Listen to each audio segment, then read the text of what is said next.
It's a wonderful thing to have a politician in high places who's still on fire for justice, who still has a fundamental commitment to poor and working people, not because it's fashionable and faddish, but because that's the kind of human being he chooses to be committed to integrity, honesty, decency, and generosity.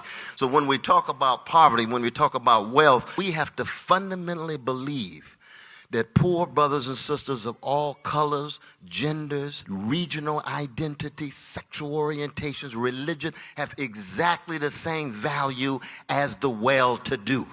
That's a fundamental moral commitment.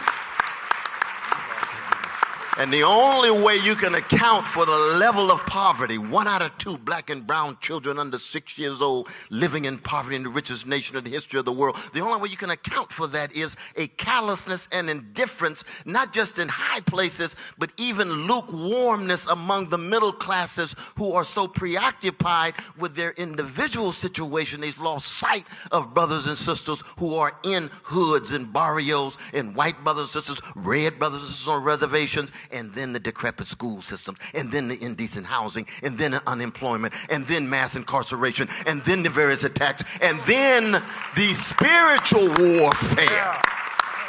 The spiritual warfare, which is to convince them that, lo and behold, they give up or sell out rather than straighten their backs up and fight for justice. That's what this campaign is about, that this magnificent vanilla brother named Bernie Sanders stood with a chocolate brother named Jesse Jackson in 1988 and said, we need to talk about poverty. We need to talk about wealth. We need to bring all of us together no matter what color, because we have a commitment to integrity and principle, and we're concerned about the least of these, but you have to have courage.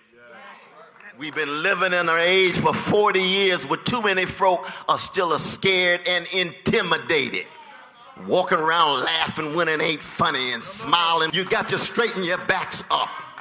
You got to call into question some of your milquetoast centrist leadership who's not telling the truth and say, we have voices too.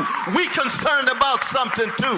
And if you really have that kind of care, you really have that kind of concern, then you have courage, then you have a moral consistency. What I love about this brother is not that he's a god, not that he's a deity. He's a human being trying to be morally consistent and bear witness in such a way that he can bring us together and change this nation. That's what we're talking about. That's Brother Bernie Sanders we're talking about. That's Brother Bernie Sanders we're talking about.